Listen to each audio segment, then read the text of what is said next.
Guys, ngayon pala pupunta tayo sa San Pedro Laguna kaya gumising tayo ng maaga. Alas 4 pa lang, naggayak na tayo kasi malayo-layo pa ang ating pinanggalingan. Pagtapos magtipig ng hinigaan, nagmumugagad tayo. Medyo malamig-lamig nga pala dito sa lugar namin. Uminom na rin tayo ng isang basong tubig para magising yung natutulog nating kaluluwa. Gandang ugaliin rin pala ang pag-inom ng tubig tuwing umaga. Usapang tubig, bali ito palang tubig ko sa tumbler, halos isang linggo ko nang hindi nabubuksan. Naiwan ko kasi ito sa bag at nakalimutan kong kunin. Kaya pinabuksan ko na kay Utol para paltan na ng panibagong tubig. Ngunit pati siya hindi niya mabuksan. Hirap na siya. Kaya sinubukan ko naman. Iba talaga yung pagkakalak niya. Sobrang hirap buksan. Grabe. Sa una, masaya pa. Pero habang tumatagal, maiinis ka talaga. Dahil tigasin tayo, hindi natin to susukuan. Kahit maubos ang 100% natin ngayong maga, dapat natin buksan ito. Dapat ang mindset, diretso lang mabuksan ang tumbler na ito. Pero minsan, may mga bagay talaga na dapat hindi na pinipursyo kasi masasaktan ka lang. Kidding aside guys, mahirap talaga siya buksan. Kaya nagsaing muna ako. Magbabaon na pala kami ng kanin ni Utol para hindi na kami bumili ng kanin mamayang tanghalian. Maganda rin talaga magbaon ng kanin para ulam na lang ang aming poproblemahin. Agad na rin ako nagsipilyo dyan. Hindi na rin pala ako kumain ng umagahan. Tubig lang, mas maganda kasi ang kondisyon ng katawan ko kapag tubig lang sa umaga. Agad na rin pala akong naligo dyan kahit labag sa loob ko sa sobrang lamig. Joke laang, kailangan nating maligo para mabango tayo sa paglalaro mamaya. Yan pala ang aking suot.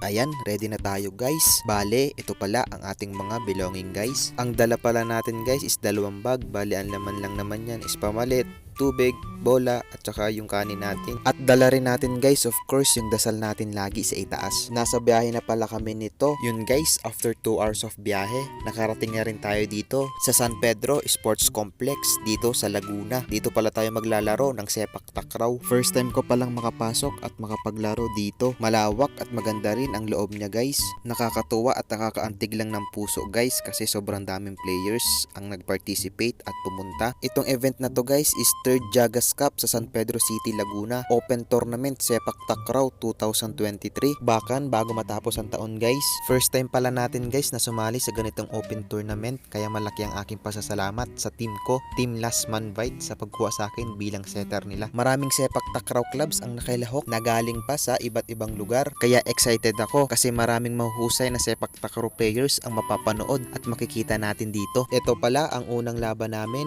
Bali bracket di kami. Nakakatuwang isipin kasi kabracket namin ng Takraw-ista ng Cavite. Tropa lang din ang nakalaban natin sa first game guys. Ito pala ang ilang mga laban sa iba't ibang court. May 4 na court na pinaglalaruan. Maraming teams ang sumali. Sa palagay ko guys, mga more or less 20 teams ang sumali. First game pala natin guys, nanalo tayo. Habang nagbibideo ako guys, na-realize ko ang dami palang magagaling at mahuhusay na sepak takraw players dito sa ating bansa. Sana naman kahit papano mabigyan sana sila ng pansin at mapalaganap pa ang larong sepak takraw dito sa ating bansa at mabigyan ng suporta tulad ng pagbibigay ng suporta sa ibang laro. Kung nakaabot ka dito, comment #WeLoveSepakTakraw bilang suporta sa larong ito. Ito pala ang pangatlo naming laban, panalo kami dito. Yung pangalawa naming laban, talo kami. Team Bulso guys ang nakatalo sa amin. Bali nakapasok pala kami sa quarterfinals. Team Muntinlupa ang nakalaban namin. Ito pala yung laban namin ng first set guys. Mga palarong pambansa players ang nakalaban namin. Kinapos kami kaya nalaglag din kami sa huli. Pero it was a great experience para sa amin. Hindi na rin masama na makaabot sa quarterfinals. Natalo man kami pero masaya kami kasi na-experience namin ang ganitong open tournament. Kaya bago umuwi, nanood muna ako ng laban dito sa Court D. Nakalimutan ko kung anong club or team nila. Dun sa mga nakakakilala, please comment down below. Big shout out sa aking team, Team Last Man Bite. From left to right, ang inyong lingkod, representing Province of Oriental Mindoro, Sir Tirso, representing Las Piñas, Glenn from Parañaque, and Christian from Mandaluyong City. Maraming salamat guys sa suporta at sa pagbibigay ng tiwala. Kita-kits sa 2024.